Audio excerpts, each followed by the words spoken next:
Hello, and a very warm welcome to you all. I'm Benjamin Simmons, head of the GGKP Secretariat, and I would like to thank you for joining today's event to formally launch the Green Forum at the 5th session of the United Nations Environment Assembly. We are absolutely delighted that you are joining us today.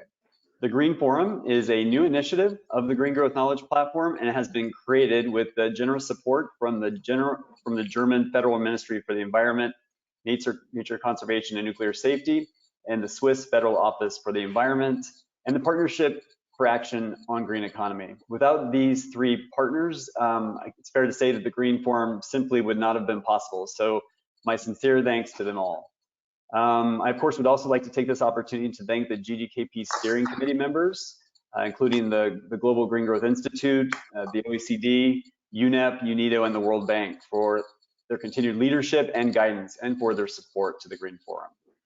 For those of you that are less familiar with the GGKP, we are a global network of 75 organizations and literally thousands of experts from the policy, business, and finance communities, committed to collaborating in the generation, management, and sharing of knowledge to support a green economy transition.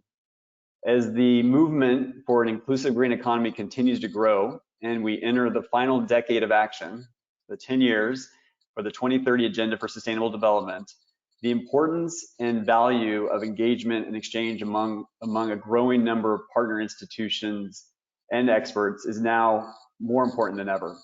And of course, as we know, this effort has taken on renewed urgency as we work to usher in an economic recovery from the global crisis we currently find ourselves in.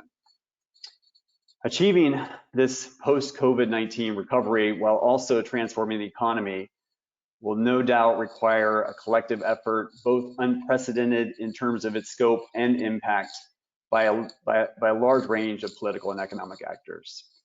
The overall theme of this year's UNEA Assembly is strengthening actions for nature to achieve the Sustainable Development Goals. The theme calls for renewed global effort to protect and restore nature and to identify nature-based solutions to achieve sustainability. The Green Forum, which we are launching today, we hope will provide a unique interactive community space dedicated to addressing these, but also other pressing issues. And today we are extremely fortunate to be hearing from a distinguished panel of high-level experts representing governments and our partners from around the world. However, before introducing today's moderator, we would like to provide you with a short introduction to the Green Forum. And to do this, I am pleased to introduce my colleague, Stephanie Witterini.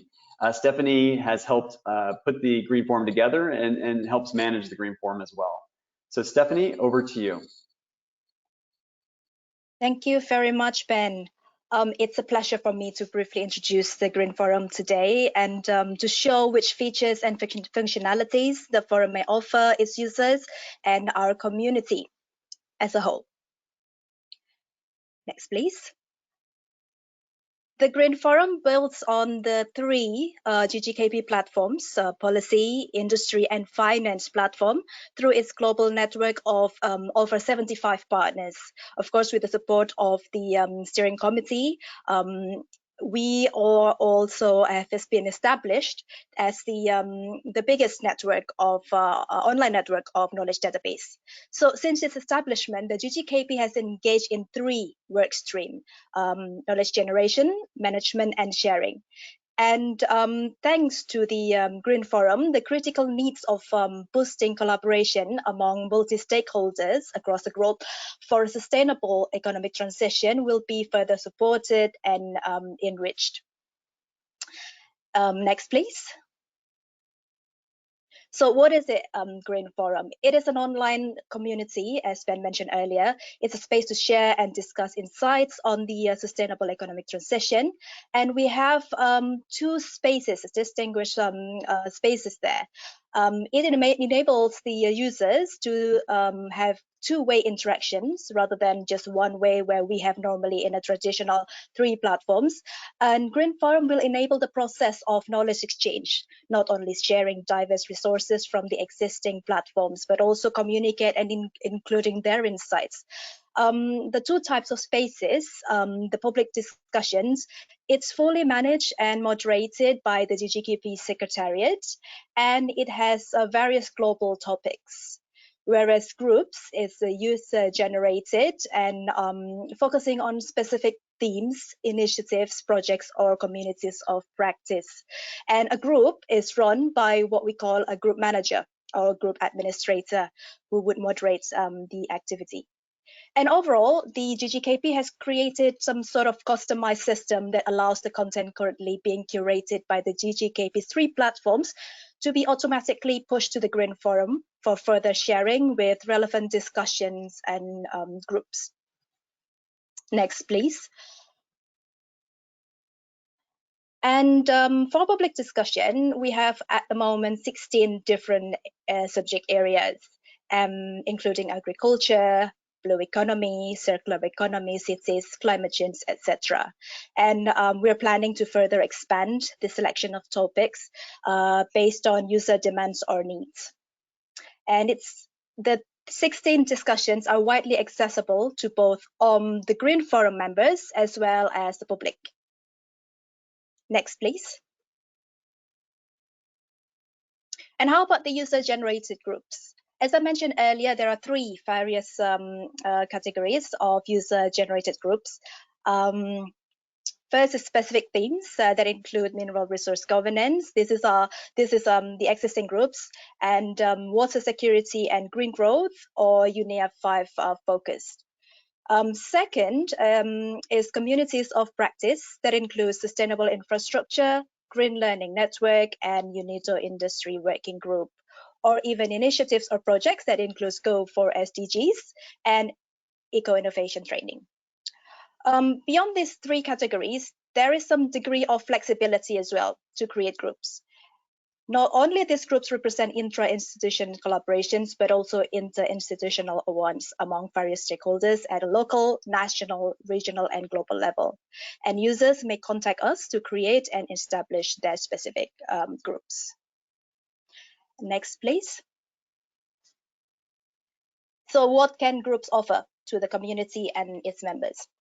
First of all, of course, facilitating conversations through the moderation of each group managers and group administrators. Green Forum empowers diverse groups through a number of features, and that is also including the enabling joint knowledge creation, management, and exchange. In facilitating conversation, of course, the group manager will be on top of the latest updates on relevant topics, but there is also a lot more than just building conversation.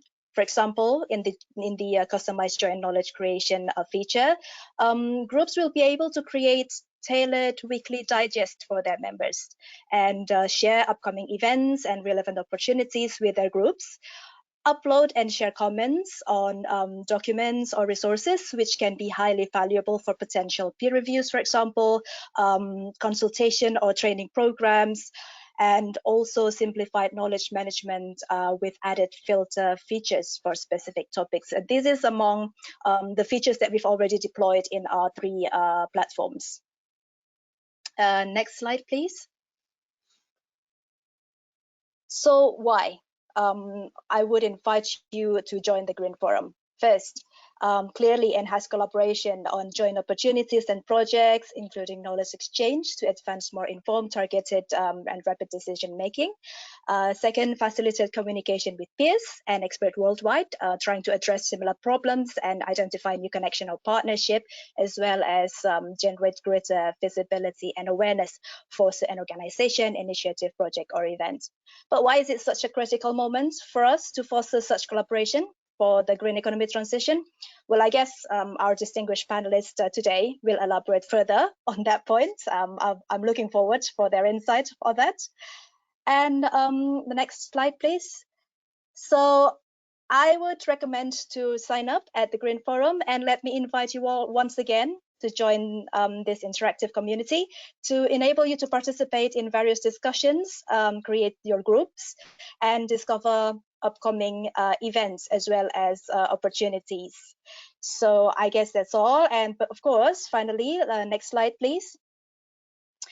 Let me also express our sincere gratitude to the German government, Swiss government, and Page, who have provided their vital support in establishing the Green Forum. So I guess that's all. Thank you very much. And now let me turn it over back to you, Ben. Great, thank you. Thanks, Steph. And thank you for the introduction to the Green Forum.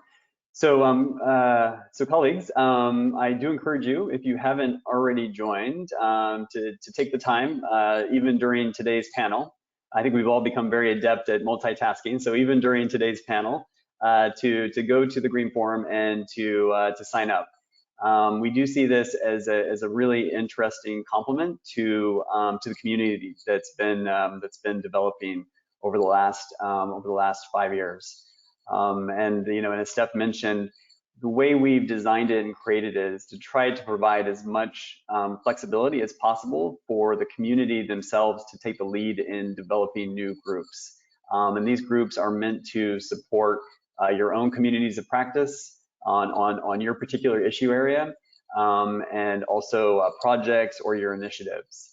And we provided the flexibility to create both public groups, so groups where people can request to join, but also private groups. So if you have a group that you'd like to manage, for instance, your project, and you'd like to have a space where you can share documents, where you can discuss a project, we also provide that service.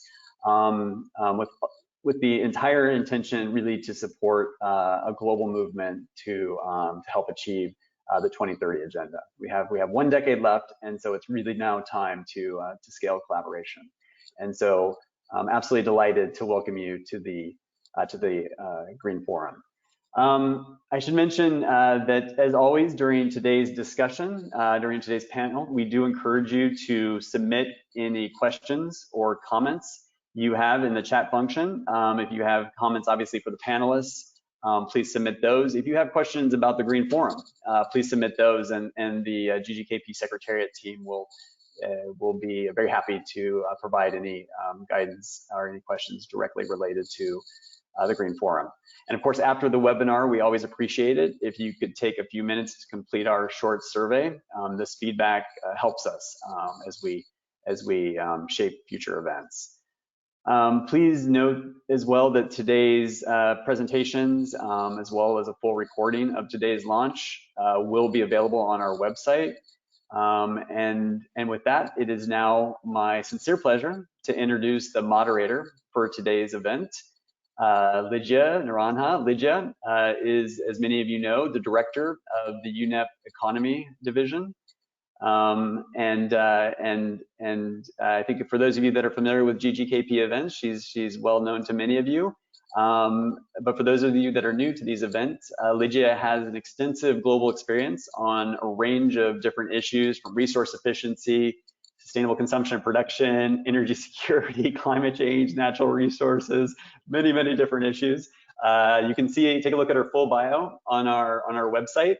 But Lydia, it's an absolute delight to welcome you to today's launch. I know you've been very busy with other UNEA events, and so we're delighted you could take the time and spend with us today.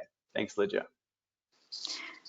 Thank you very much, Ben, and welcome everyone. This is really a great opportunity for us to be talking on this particular issue of collaboration and the Green Forum, because we are around the UNEA. This is the UNEA week. We've just finished a whole series of discussions, and now we move into the week as of Monday.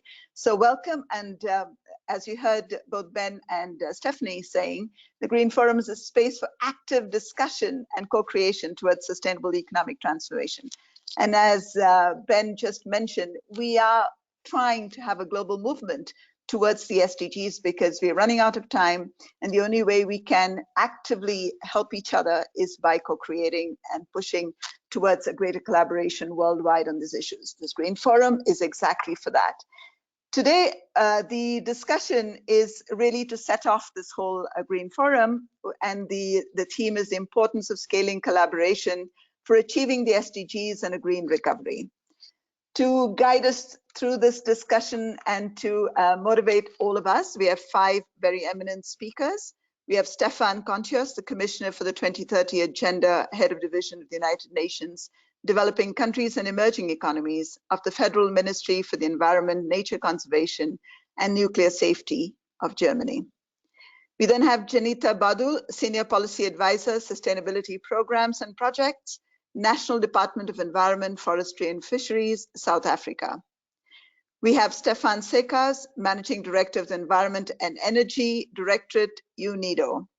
Yeah, thank you very much. I forgot to mention to put on your camera, so great, thank you.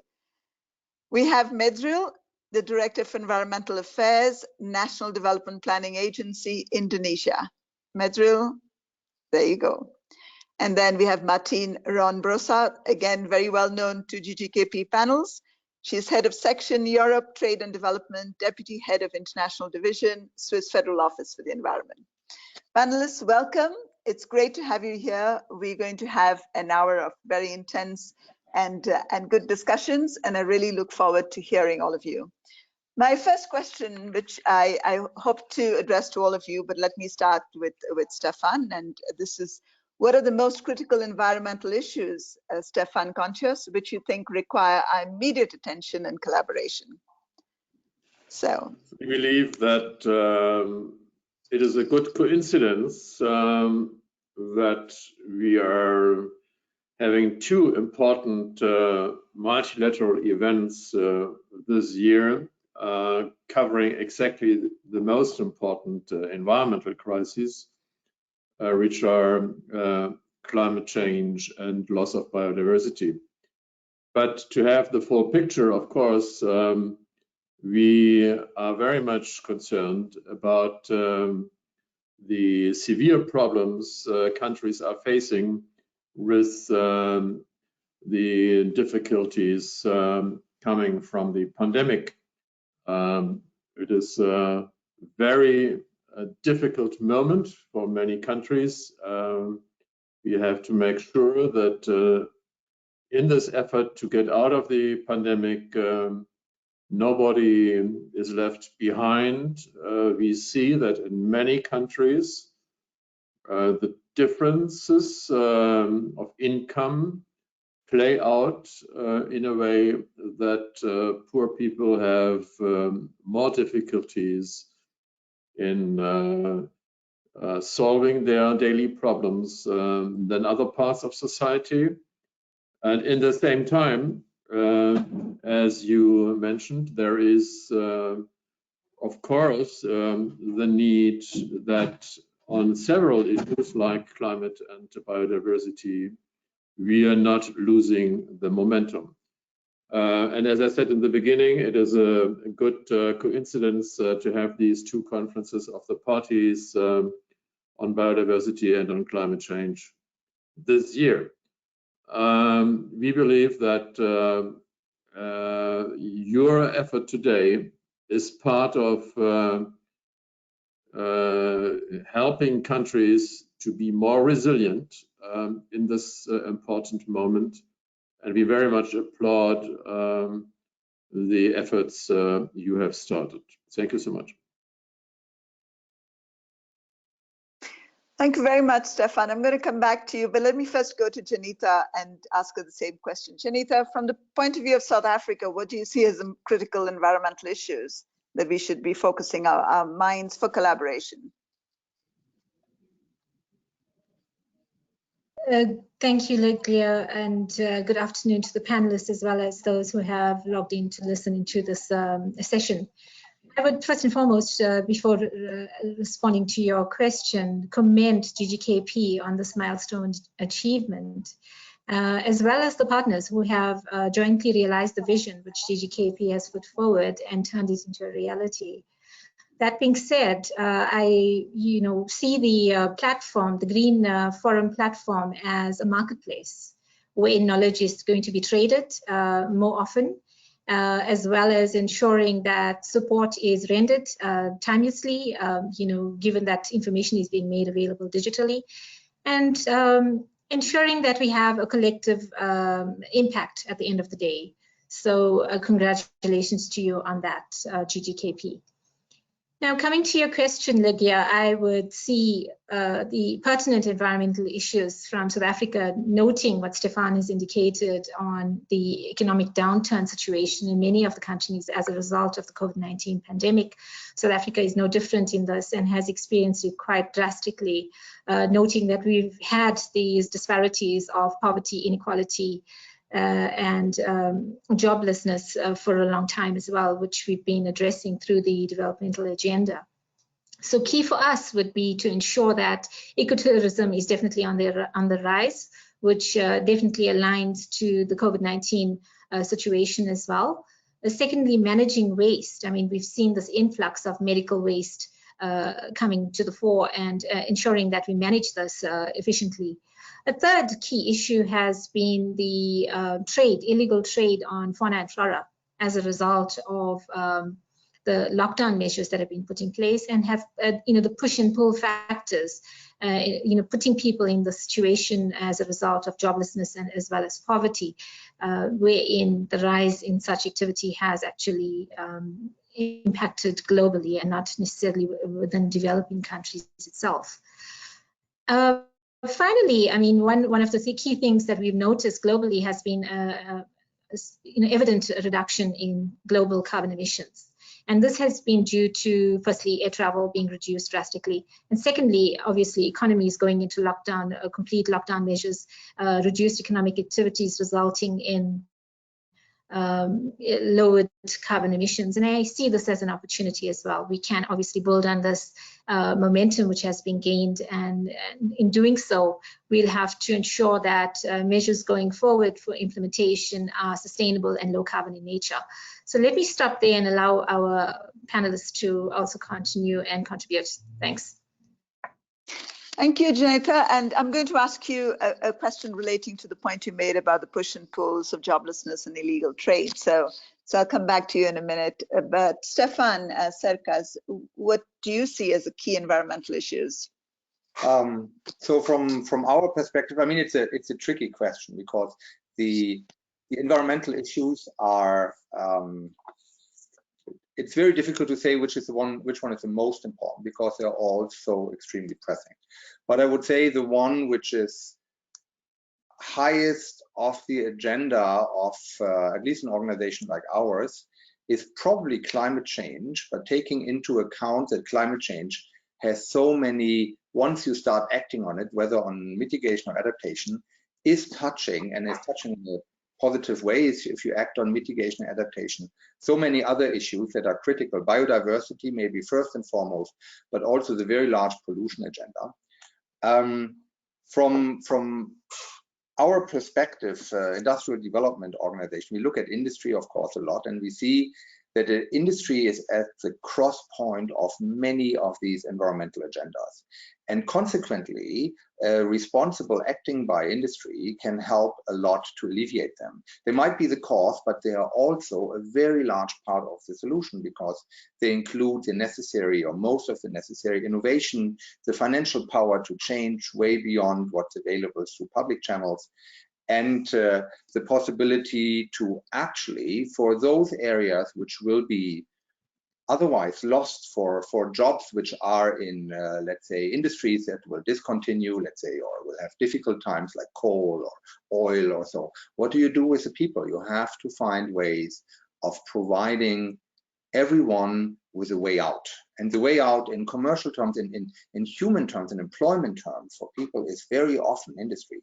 And so we see industry as a definitely part of the original problem, clearly very big on the side of causing a number of environmental issues, but also very key to solving the environmental, but also the social issues. And our driving point is to be climate change, but not in an insulated way. We think through smart, and I think I speak here for many of my colleagues in other organizations as well, through smart programming and through smart support of governments, we can help to address multiple environmental issues at once, fully recognizing the importance of a number of other environmental agendas.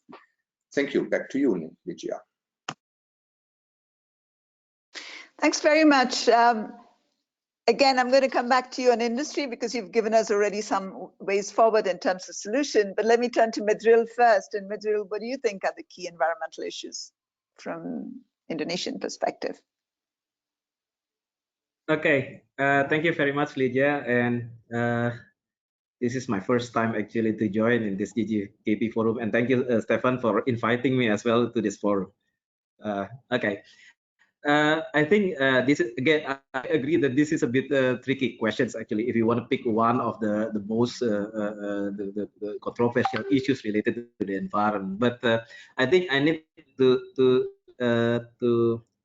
split the issue between the short-term issues and also a medium-term and also long-term issues. For short-term issues, I think we need to anticipate that we know that we are in the COVID pandemic situations, and I agree with colleagues from the South Africa previously that at the moment in Indonesia, actually there is an increased volume of, in particular, medical hazardous waste, up to 30%. And this is a very, very crucial and very risky situations because medical waste treatment in Indonesia is very limited. And you can imagine when you are wearing masks, when you use your single-use medical equipment in the hospital and so on, where actually it went up to. So, you know, according to the data actually that we have already collected from March to June 2020, at least about there is an additional 1,200 tons additional medical waste. This is the hazardous waste actually, and this is a very serious issue, and so that's why. I think we believe at the moment when we try to overcome the crisis for the COVID-19, the most critical issues that we have to allocate actually to provide as quickly as possible to build also the hazardous waste management facility for health services in at least 32 provinces in Indonesia, and we have already developed that for about 10 at the moment, and in Java the most concentrated people there actually we still quite a lot in the most eastern part and so on, and I think we still lack of this hazardous waste facilities for health service, and Indonesia actually we plan to develop that gradually, and we believe this could be a new potential also for collaborations between government and the private sectors in particular, because you know, this kind of facility can also be built by the private sectors, and this could also create job opportunities, and along with the coalitions with between the private sectors and also the public sectors as well. That's the short-term issues that we have to anticipate, and I think I would like echo to also other colleagues with regards to the medium and a long-term aspect as well. Although we know that we have already experienced the extreme events of the hydrometeorological aspects. In Jakarta right now, outside in my building, it's a big heavy rain at the moment, and some areas also flooded. So climate change, of course, it's still in the top of the priority that we have to tackle with, and I think we need to prioritize this in a more in accordance also with our economic activities as well. So that's why in Indonesia right now we push very strongly with the approach of low carbon development initiatives. We don't want to see that our economy is going to down because of our climate interventions. So we want to see actually the balance between our climate actions and also with our economic objectives as well. We try to minimize the trade-off between the two. And of course, the biodiversity is also the next one. And I think, well, it's a bit difficult to say. It's a bit tricky for me to say whether this is the first, the second, or the third. But this should be simultaneously be handled, because we know that our biodiversity in a very big threats at the moment, and we know that biodiversity is also a source of our economy as well. So I think climate change and biodiversity should be put as the top priority as well. I think, well, there's still a lot of issues probably for environment in Indonesia, but that's the most probably that we have to handle and we have to take care at the moment. I'll give it back again to you, Lydia. Thank you, Medril, and Congratulations on it being your first. I'm sure it's not going to be your last. I just wanted to share, since this is a collaborative space, this is what we do in India. We've started a cottage industry of these kinds of masks. So we are not continuously exposed, to the problem. Just to avoid, this is a new cottage industry, which is lovely, as you can see, beautiful colors, and you have them all over the country. So it's maybe something that may be of interest. Martine, what do you think are key environmental issues? Yes, thank you very much, Alicia. Hello, everybody. It was a pleasure to be part of this panel. And as mentioned already by my panelist colleagues, climate change for sure is a very big issue. Everybody knows about that. Biodiversity also. Chemicals and waste, you mentioned it, Medril, with a specific of hospital waste, but waste also in general, with a discussion on plastic, which is very actual. And I would like to add other subjects like sustainable infrastructure. We know that to implement the SDGs and the Paris Agreement, a lot of investment should be done in infrastructure. We know that it is about 25% of infrastructure needed by 2050. It does not exist so far. And we know that infrastructure needs a lot of material, a lot of sand. Sand extraction is the very upcoming issue, very critical issue. And in a part of the world, it is well known, but we should look at it. And also mineral resource extraction. The mining sector will continue to struggle because it will continue. We will continue to extract. We are speaking about recycling material, but it is not done. So far, it's only 1% needed is recycled. So far, perhaps it will. We hope it will be better in the future, but the extractive sector will still have to struggle. It's a reason why we think it is important to have a discussion at the global level to see which kind of criteria should be put forward or used to finance infrastructure, to finance extractive industry. And in this context, we can put the next topic is green finance. How could we use the finance sector? How could they help us to go in this direction for a green transition?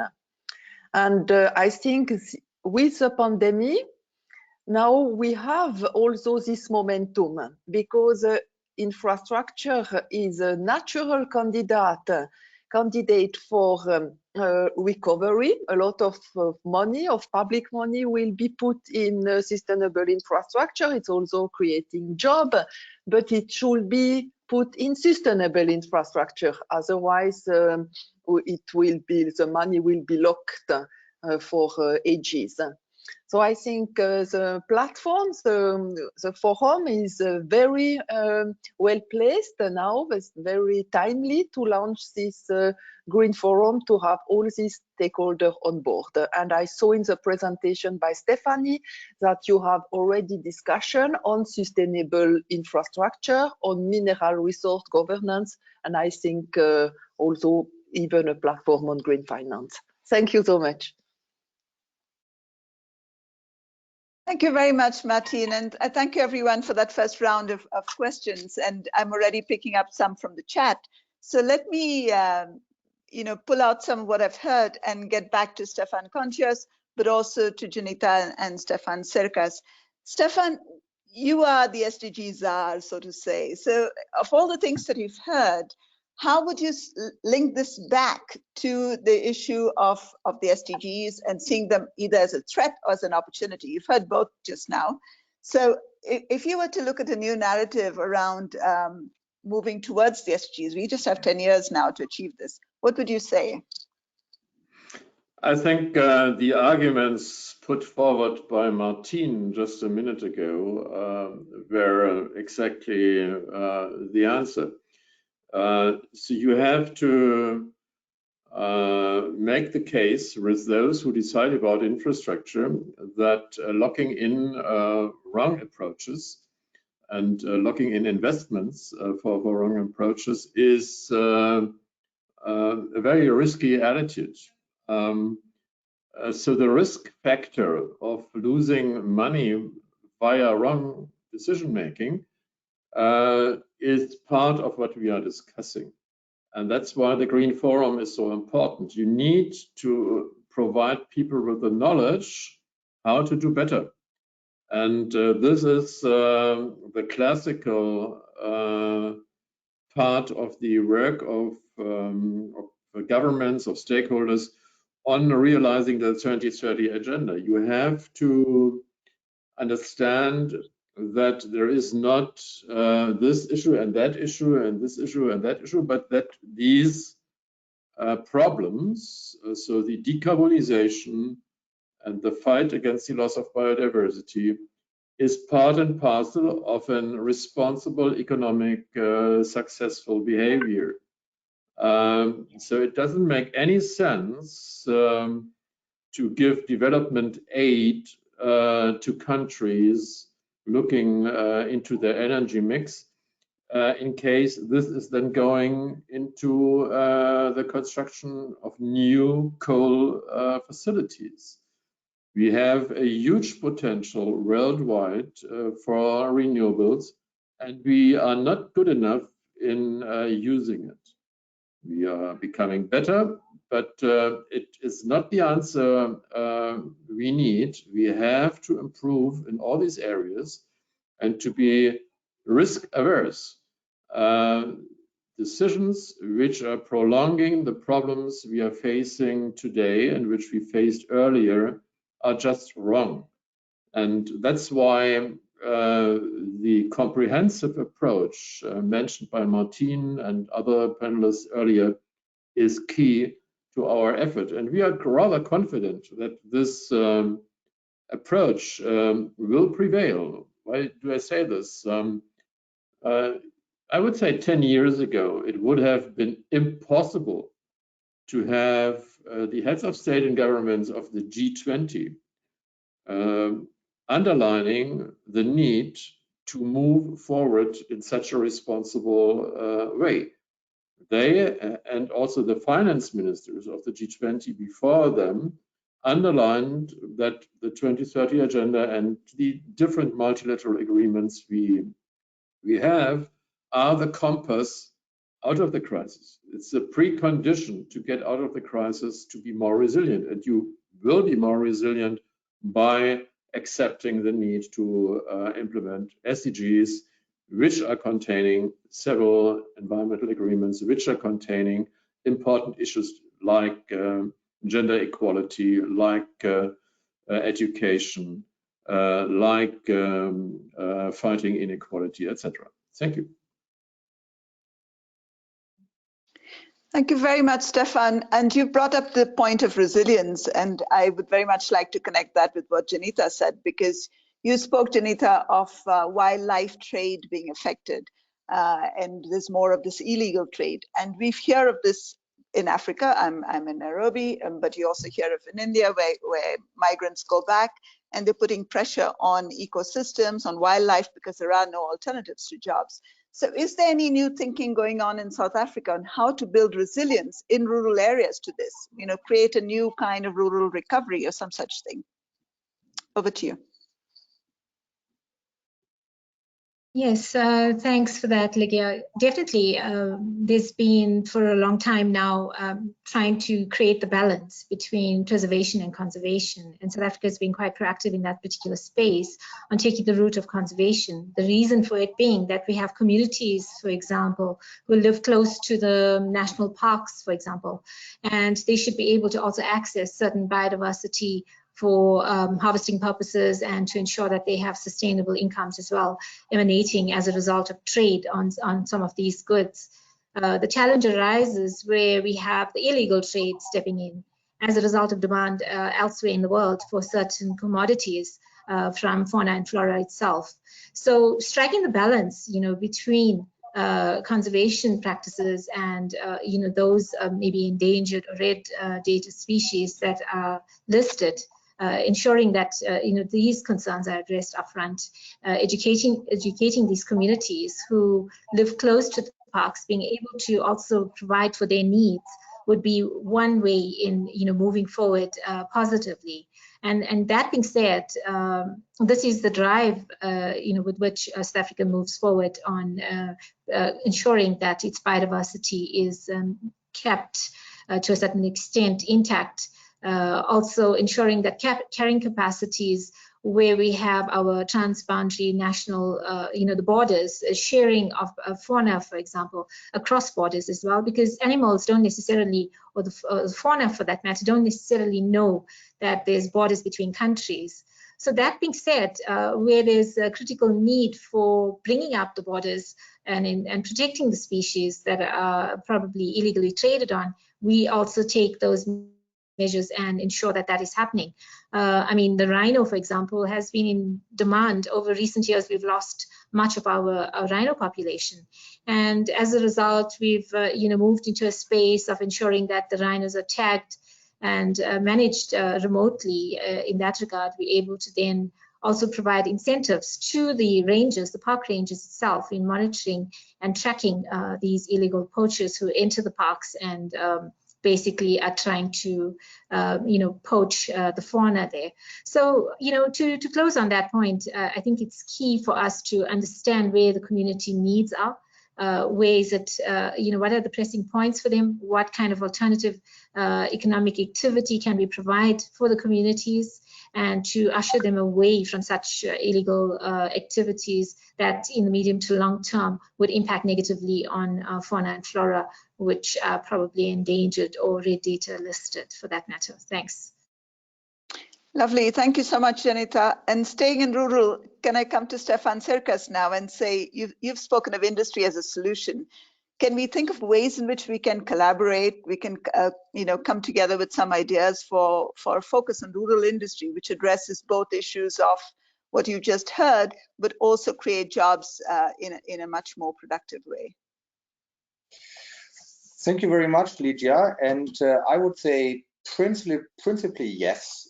We have already heard both from Medril as well as from Jenitha the necessity to combine progress on environmental issues, actually fighting environmental degradation on every front, with the necessity to ensure that people continue to and actually are increasingly able to provide for themselves, to live a decent life, to have the sufficient income for that.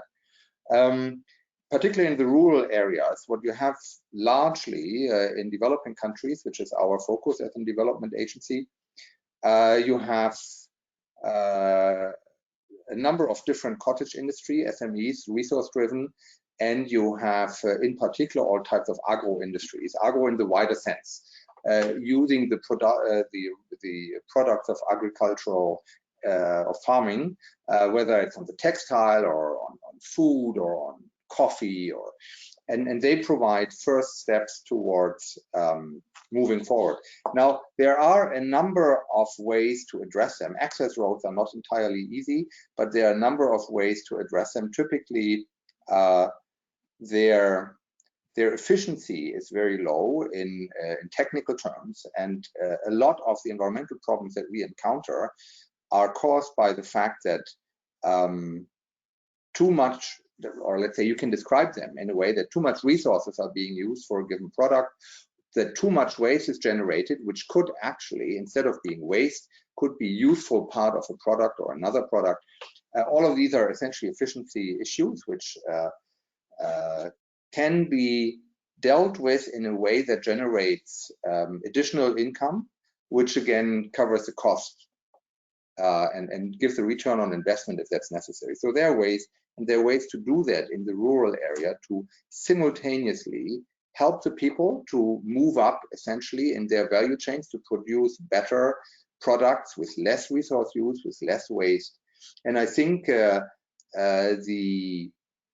platform that the Green Forum that we are launching today, I would like to congratulate GGKP for that again, because as already mentioned by Stephan, it will increase access and speed of access for across the globe for a number of entities dealing with environmental problems, including nowadays rural population, which are in the meantime have access roads, particularly through mobile phones, which are amazing, and the ability to spread that in a more targeted way on a platform which hopefully will grow to a size that automatically it shows up first in Google if you use if you're looking for relevant information. This is something that will help a lot spreading the necessary information, and that gives much better access roads in simultaneously addressing environmental problems caused in rural areas and sitting in rural areas and their solutions. And I think that's to a large degree industrial behavior to some degree, whether it's entrepreneurial only or whether it goes really to larger industries. The interest of efficiency, once understood what that brings to you, is almost universal, and the benefit of that for environment can be very large if smartly managed. So I think there's a lot that can be done, and a lot that can be done through the Green Forum that we are opening today. Back to you, Ligia. Thanks. That's a great segue into asking Martin also. How do you see these, the Green Forum, global networks such as these, or knowledge exchanges, actually speed up the green recovery? Because all of us are talking about the recovery. How do we push for this? I think we need global understanding. We need global principle, global guidance on some subject I mentioned before. For example, sustainable infrastructure or extractive sector. And it was mentioned by Stephan, Contius at the beginning. It's important to share knowledge, how to do it better for decision makers. And as civil servant, I'm preparing the discussion, the decision for policymakers, for the government, for the parliament. So it's very important that I am connected with other countries, but not only with countries, and it is really the added value of the forum. For example, in sustainable infrastructure was on the top of the agenda at UNEA5 in 2019. For the first time, we discussed a resolution. We have a resolution on sustainable infrastructure. And this resolution says we have to share best practices. We have to better understand where could be the relevant issues. It's good. I'm speaking that with my colleague, with other countries, but I want to discuss it with the industry, with the people really who should use it, for example, or with the finance sector.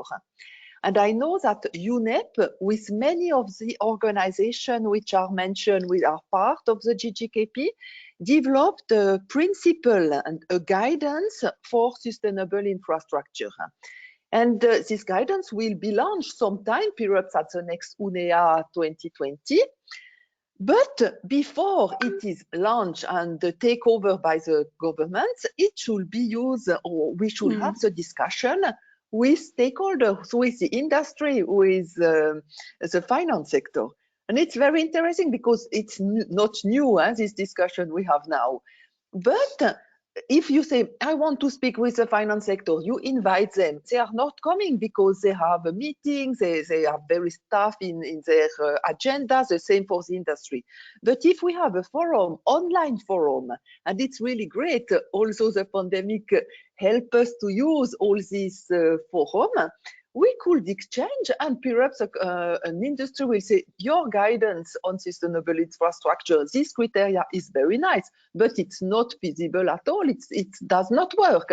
And after we can adapt it, and we can also let them understand what is our vision, what we need. And I think it's really a great opportunity. And it is very timely now with resource extraction, with sustainable infrastructure, because the recovery plans will also go in these sectors, and we should make them so as sustainable as possible. Wonderful. Medril, you've heard Martin mention global guidance, exchanges, etc. You are in the National Development Agency. Do you find that these exchanges are useful to you? And if they are, how are they useful? If they're not, what can we do to help? Okay, thank you very much, Lydia. And I think I agree with your statement that of course this is a very important forum for us to at least to share our views and in particular strengthening our knowledge-based policy development. I learned a lot from this kind of forums because I also follow other forums as well. But of course, knowledge exchange and collaborations at global scale could be a powerful way to share, replicate, and also scaling up. For example, like our green recovery actions at the moment during this moment and also in post crisis situations. This could be an excellent opportunity as well for policymakers like us worldwide, share and also captures the lesson learned, best practices, mainly about how countries tackled prior multiple global crises, for example, and how successful the green stimulus was implemented, and how its impact on the economy, social, and environmental outcomes as well. I believe at the moment all countries are focusing their efforts in this recovery phase to keep the economy afloat by creating jobs and also avoiding layoff. Some countries, unfortunately, are shifting their priority and put the climate actions and sustainable development agenda left behind for the time being, because many countries also try to focus to solve the COVID issues. But also in this situation, we can learn from the global networks on how every country could their economies recovered as soon as possible, while at the same time maintaining the sustainable and climate actions. Yeah, so we can learn, and then I think we can share some experience. And I believe, this is just for example, through this knowledge exchange platform, we can also probably find a consensus on, for example, like on what's the definitions of our green recovery. What is green recovery really about? Is it just about how to create jobs related to the environment on a large scale without considering the sustainability of these jobs, or goes beyond that? Or more technical questions that could be pondered as well, such as, can we consider that, for example, like mangrove planting programs, which is at the moment which is a kind of cash for works activities and provide labor-intensive jobs as a green recovery? Because you know, there is a very strong questions about sustainability with this kind of programs. Just a kind of regular programs that will not have much impact on the economic recovery. So there's still a lot of questions, and I think we should share our experience during this exchange platform like this. And I believe how we define the program or finding support in the context of environment and climate actions can be categorized as a green recovery. And probably we are expecting that this kind of global networks and knowledge exchange forums could play a role as well in giving insights to address this challenge. Another challenge I would like to give you all here that is expected could be addressed by this kind of knowledge exchange with regards to green recovery, for example, which is green fiscal stimulus mechanisms. Actually, in many countries has not been available yet in most countries, and you know, in Indonesia right now, with support from Stephan Contius, we are still doing some kind of pioneering work right now to apply this green fiscal stimulus in Indonesia.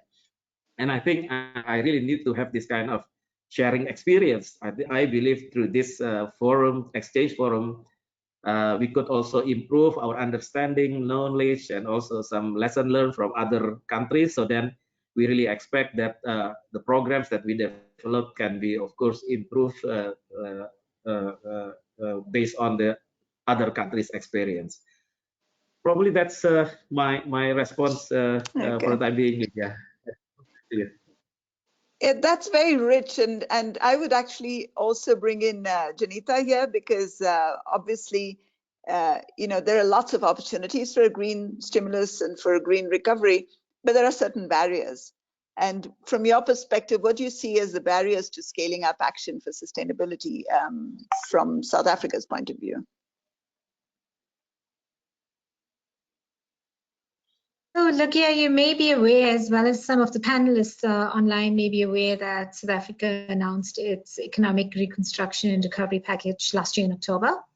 And the package is quite inclusive of low carbon economy initiatives as well. First and foremost, looking at the renewable energy sector, taking into consideration that we've had the renewable energy independent power producer procurement program in place for a couple of years now, and it has been well sustained with attracting foreign investment in that space.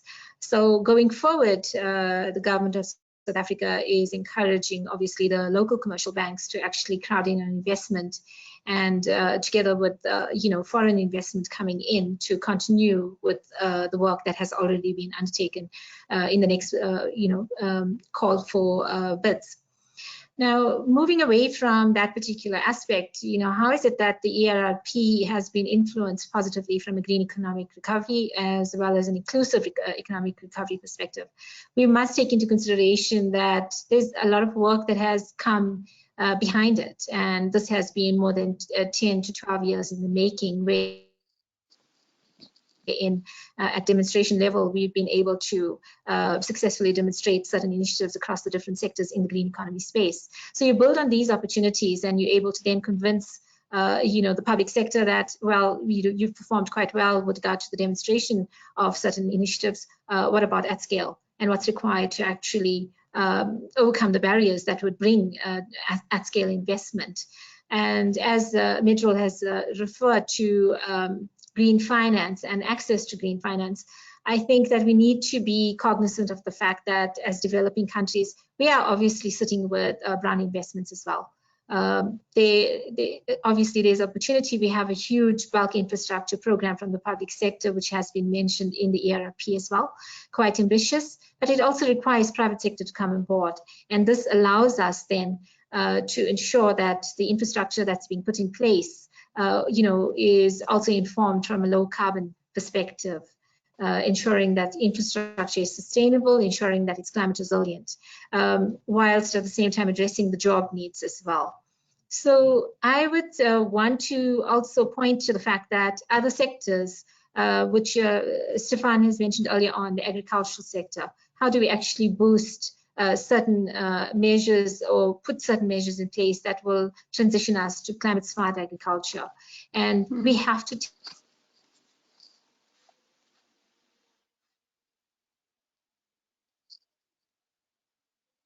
using the indigenous knowledge that's available in these rural and semi-rural spaces, once again, to move away from dependence on pesticides, for example, chemicals that are utilized in ensuring that production levels are increased or yields are increased due to a growing global population.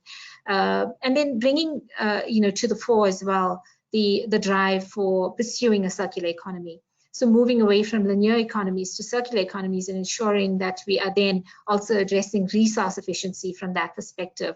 So, it's been quite an uproad, from South Africa's perspective.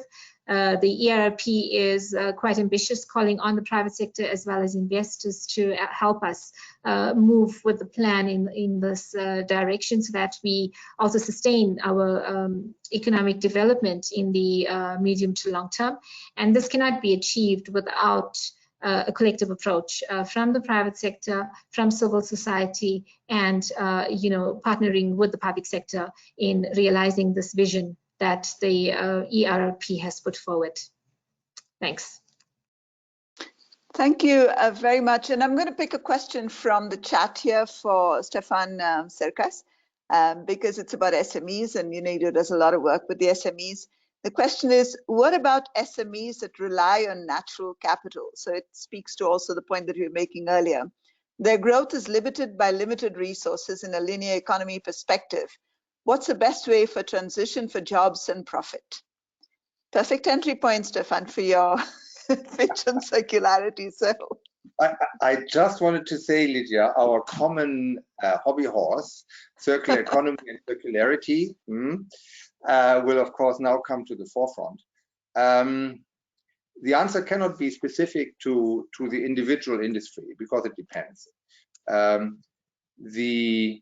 I mentioned before that through increasing, it's amazing how much potential there is to increase the efficiency of the resources which are coming into an enterprise, a manufacturing enterprise, to how to increase the amount ending up in a product through being more, how should I say, innovative, careful, through understanding where you can actually tweak your processes a bit. This is a way to deal with the first step, rural, possibly rural area resource constraints that you have. They cannot be removed, meaning the resource itself will be, a lot of the resources will in the future rather be more limited than less. What you can do and what you should do collectively as an economy, but also individually as the entrepreneurs, is to try to make more out of that, and that goes far beyond the actual manufacturing processes. It starts as a resource provider and being more most careful in the in providing and mining or whatever, however the resource produced, in farming, in order to get the maximum, but not more than the sustainable maximum out of their field, and sustainable in a large scale, environmentally meaningful. Secondly, the manufacturing process, but then it goes further into coming up with more and more intelligent solutions to make most out of the product that has been produced with these resources. And a lot of products are actually used for a relatively short period of time or for a certain life cycle and then dumped. And if they're repaired, for example, properly, if they're repurposed, you add the value of what you repair or repurpose, you add that again. And this value gives you, you can charge for that value, you can make an economic model out of that value, you can make a living out of that value by creating a second life for the product that you started originally, by making your product ready to have a second life created out of it and providing this service then for the user yourself. It sounds abstract, but there are so many possible applications of that. Whether they will in all cases avoid people leaving the rural areas and moving to the cities, I can't say. It depends. I doubt that will be possible across the board, but I'm sure what will be possible is to create decent additional, and that means in addition to where we are today, massively in addition, economic possibilities for many, whether as jobs or whether as entrepreneurs, by being more careful with our resources and maximizing the use not only of the resources in the direct producing processes, but also then in the products made, in the ability to really get the last out of that precious resource that we have. And there is where I see lots of jobs in every area, rural, urban, of possibilities to earn and of ways to develop further. Back to you, Lydia. And I think we share that, Lydia. I know we share that. I'm the moderator today, so I'm not going to make any comments. But this is to Stephan Contius now. There was a question, and the screen is shifting so fast, from Nadine, and I've missed her surname, which says, how do you work to change mindsets of governments to support, to create these enabling environments, whether it's for circularity or green recovery or biodiversity? And how do you mobilize funding for supporting such changes in mindsets? You're muted.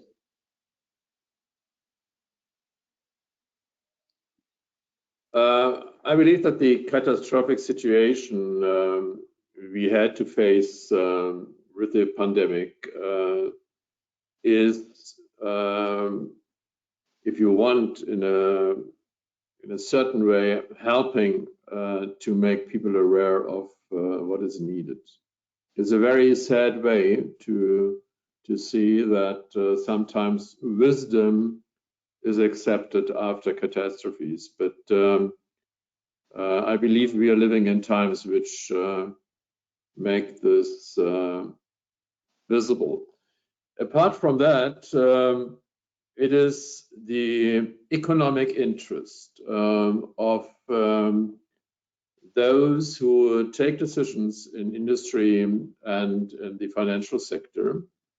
So it's about the return of investment. If you definitely go into the old classical models of industry production we had in the first part of the 20th century, then your return of investment obviously isn't perfect.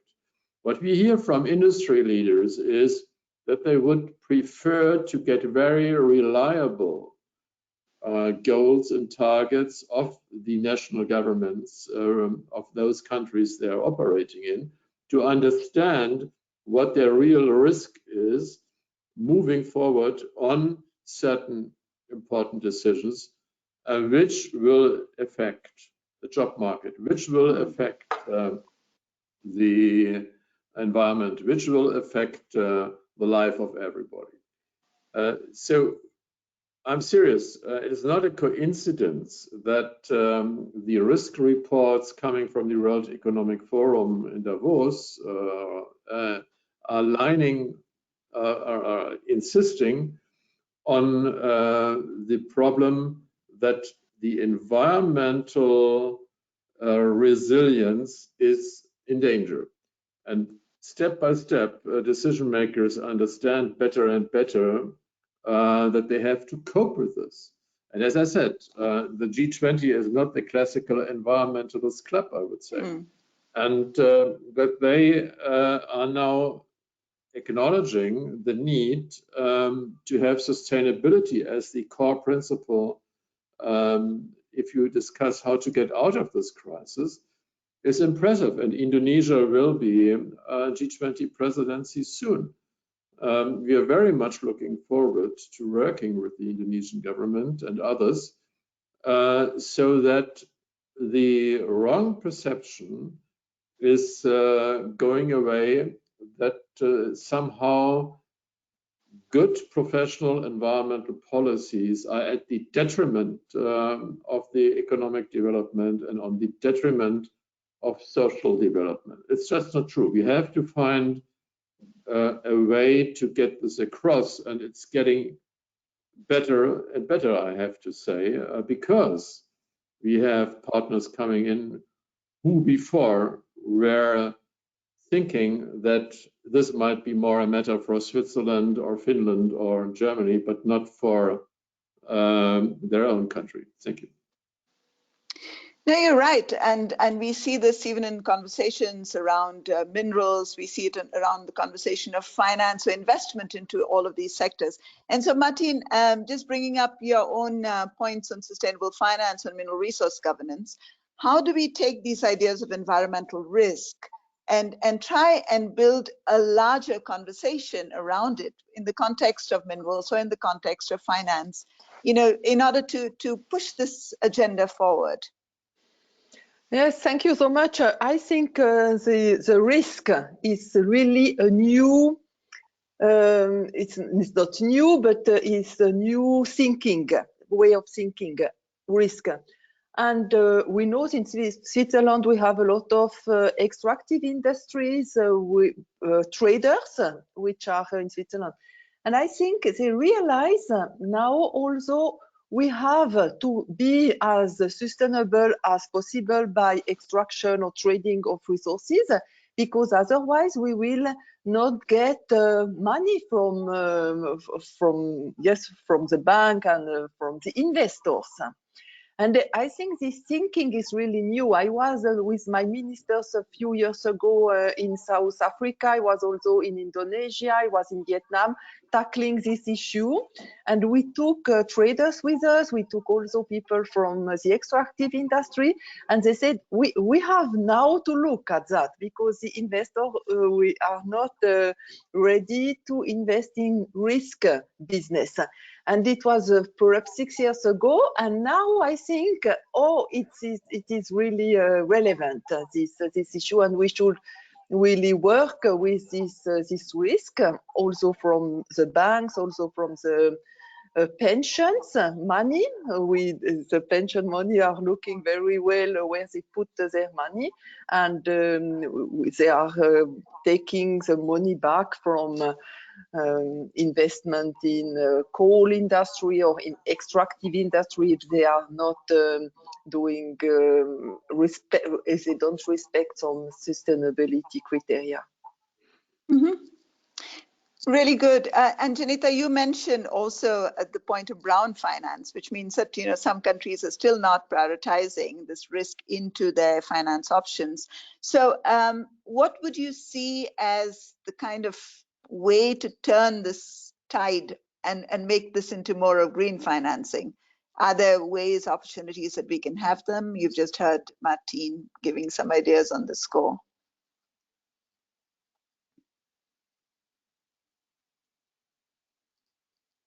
Yes, indeed, definitely there's opportunity for it. Recently, you've seen the increase in the number of green bonds being issued out of South Africa. Just last week, the Development Bank of Southern Africa issued a green bond for 3.6 billion rands and identified key sectors within which this investment or reinvestment will take place. I would want to balance the scale in approach. We note that developed and developing countries are obviously at different levels of advancing their economies. Mm-hmm. Nonetheless, we have to take into consideration that for a certain period of time, there's going to be some sort of investment taking place within the brown investment space, or there may be existing investments that are in the brown, industry space, and as a result, the commercial banks in South Africa, for example, should not necessarily be disadvantaged in accessing green finance because they have certain assets on their balance sheets, which us in under finance, which happened prior to the priorities of advancing the environmental sustainability agenda. So balancing that scale and not disadvantaging, for example, South Africa in that regard would be key. We've had quite a few initiatives on the ground through our development partners who've been pursuing the agenda in ensuring that the finance sector is equally educated and aware of how to go about taking into consideration where investments should be redirected towards ensuring that these are low carbon in nature for the future as well. So that's a step in the positive direction. And we have to also acknowledge the fact that the finance sector is very orthodox in approach. And it takes some time for them to actually transition in this space as well, making available certain finance, tools or mechanisms or facilities available that will ensure this transition into financing more green, programs or green infrastructure development, or prior to us realizing fully, from the finance sector that yes, actually moving in this direction is the right way to go. What do we do to these brown industries that are still being financed? Do they end up being in a situation wherein it becomes stranded assets in the medium to long term? So also, at the beginning of this conversation, when we started with talking about environmental sustainability, we also one of the speakers also pointed out the fact that locking in carbon, I think it was Stephan Contius, locking in carbon for the medium to long term and basically commits future generations to servicing it. So making the right decision now in transition to low carbon initiatives and opportunity is the way to go. Taking into consideration the fact that we have to also balance the issue of debt burdens.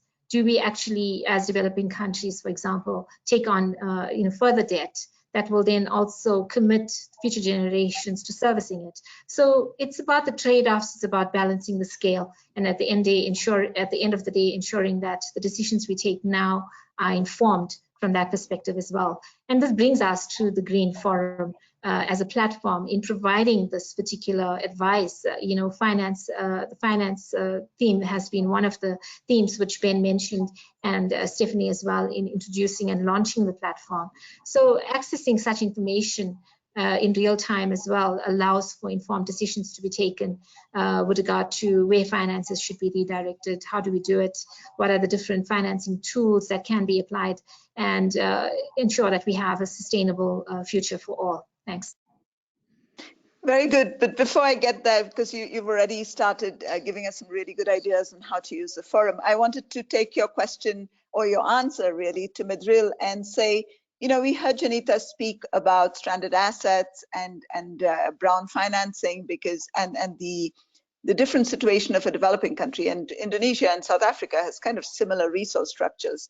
I'm wondering if we can think in terms of looking at stranded assets, or what we call assets as possibly stranded, whether they could be seen as transitional assets, investing in them to create a future, but making sure that we look at them in a very kind of the way in which you're converting the capital into new forms of capital, whether it's human or social. I don't know if I make sense, but looking at it as transition rather than as a one-time investment that we're going to continue forever. What do you think? Yeah, I think let's take a case, for example, in energy sectors. I think one of the speakers, I forget who, mentions about the actually many developing countries still use a brown energy instead of the green energy. And for our case, I think you mentioned you mentioned right that the words of transition is very here, because transferring the brown assets into the green assets, of course we cannot do it just in 1 year, even 5 years, because there has been a stranded asset that will be potentially can be a big issues for us. So transitions word as transition is a very is a keyword here, and for us we convince all decision makers about these transitions. And I think for Indonesia case, this is one of the reasons why we push very strongly now the low carbon development initiatives. So we put our emphasis on this green energy transitions, so then we could achieve our big objectives in terms of our low carbon economy and also our green economy. But how to do it, that's the most crucial part, the question of how.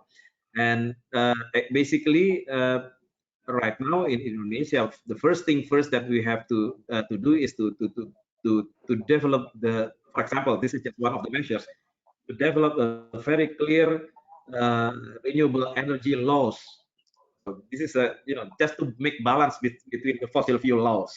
That's one of them. And then also with regards to the feed-in tariff for the renewable energy and so on and so forth. There are a lot of measures, but measures in terms of regulations. But of course, what we need to do as well is to improve the understanding of the decision makers that we need to think that in a more comprehensive way and also more systemic way.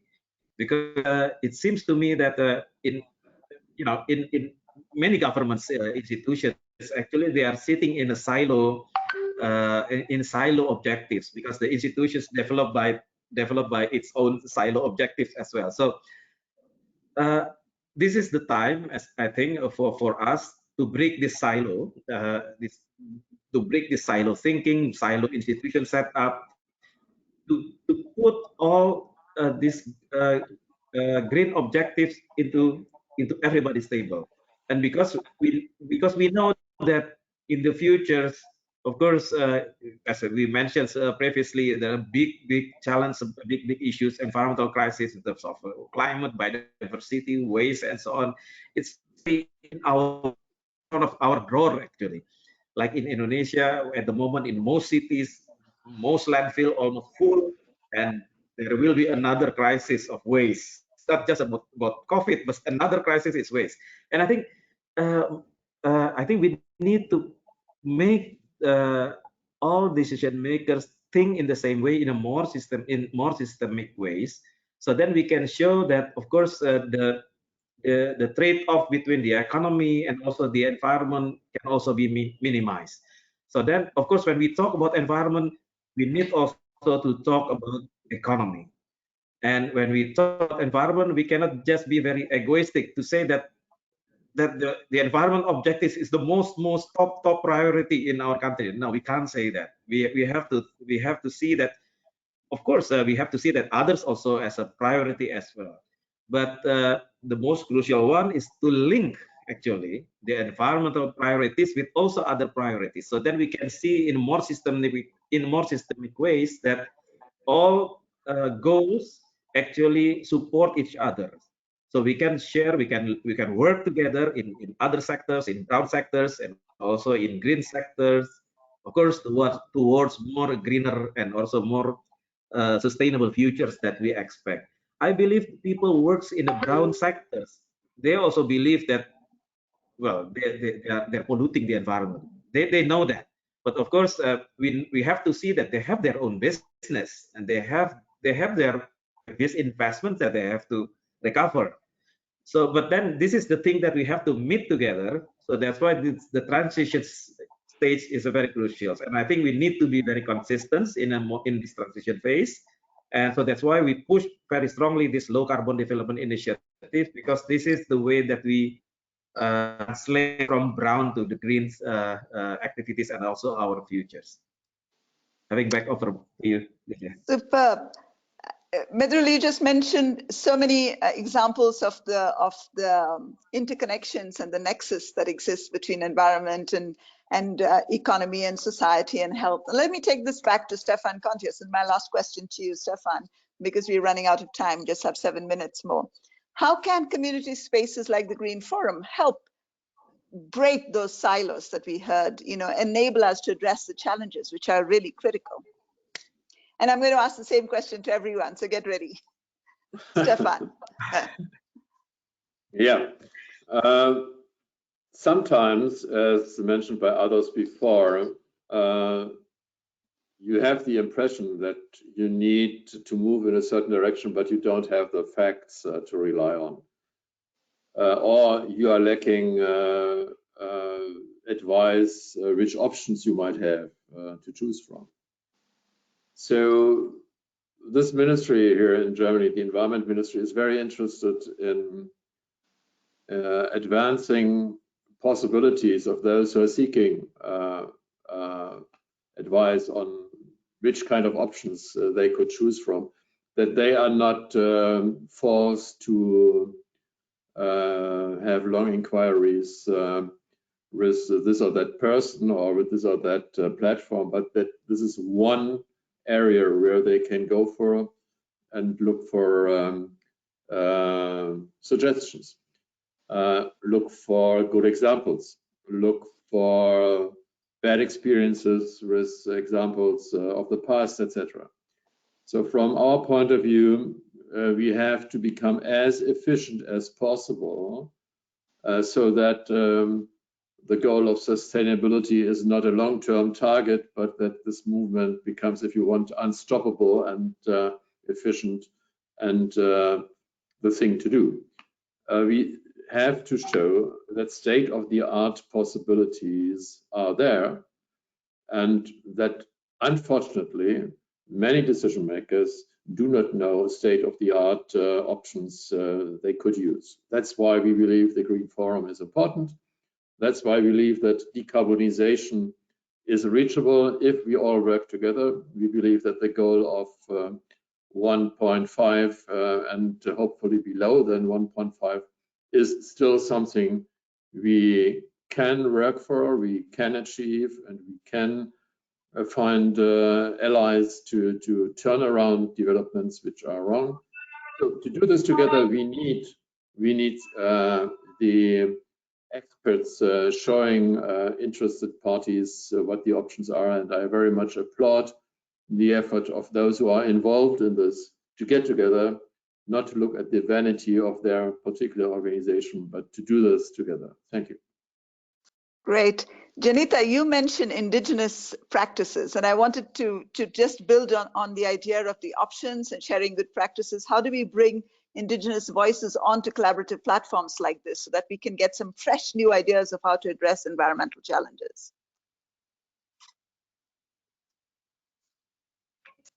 So, Lydia, we've had programs in the past wherein, at the grassroots level, we encourage communication, we encourage awareness raising, and ensure that, their voices are heard.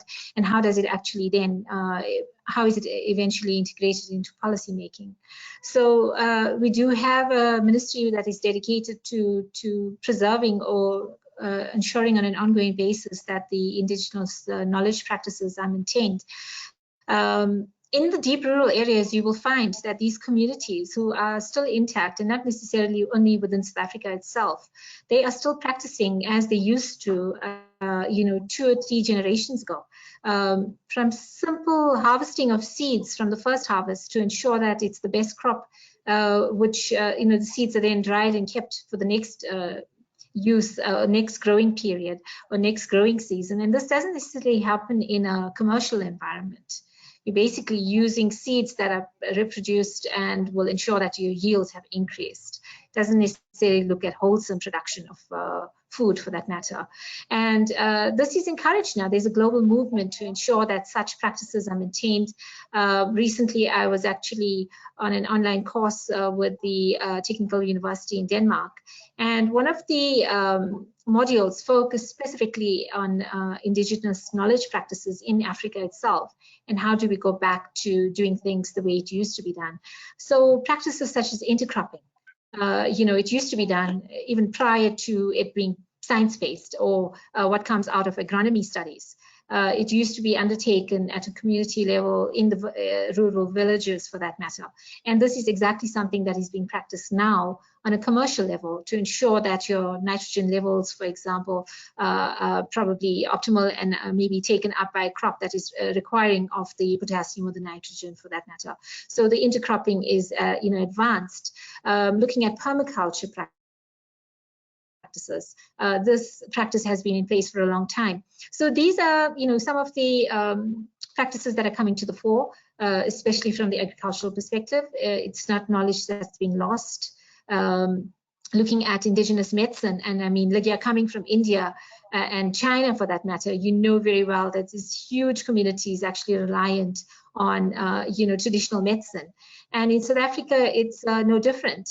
So tapping into this indigenous knowledge of, indigenous roots and plants that can benefit from a health perspective is definitely taking, being pursued to a level where in pharmaceuticals are being set up now to determine what the extent of it is. And as the Department for Environment, Forestry and Fisheries, together with its parastatal, the South African National Biodiversity Institute, they identified the priority plants with medicinal properties, which can also move to a commercial level without necessarily impacting on the original species with regard to their genetic coding, for that matter, without compromising it and ensuring that we still have it available for the future. I mean, in Africa only. That places a huge responsibility on South Africa as well. Thanks. Indeed. Yeah, thanks very much. We have actually reached our time, but I'm going to still ask Martin to give me a very short answer to how do you see community spaces like this helping us? There's so many rich ideas. It's very easy to connect the dots here. Thank you very much, Jenitha. Thank you, Lydia. Very short. I think transition to green economy, transition to sustainable development is only possible if we make it at the global, regional, national, local level in collaboration with all stakeholders. And the forum is a global multi-stakeholders forum which could play a crucial role in this regard. It is my final work, and I'm very happy to contribute also to the forum with sustainable infrastructure, extraction of raw material and green finance. Thank you so much. Bye-bye. Don't go. I'm still going to ask Medril and Stephan to give us their last thoughts, and then we'll close. Medril, over to you, and then final word to Stephan. Okay, thank you very much, Lydia. And I think community spaces and community of practice such as this forum I believe this could be used as a kind of platform to facilitate knowledge sharing and learning between experts, practitioners of defense, and even government officials and also other related stakeholders. And further, it could improve as well the level of understanding. That's the most crucial one. Using this kind of forum, I really expect that we could share our best experience to improve the level of our understandings about the future's challenge that we are facing, in particular on the environmental issues, and how then these environmental issues can be related to bigger development aspects.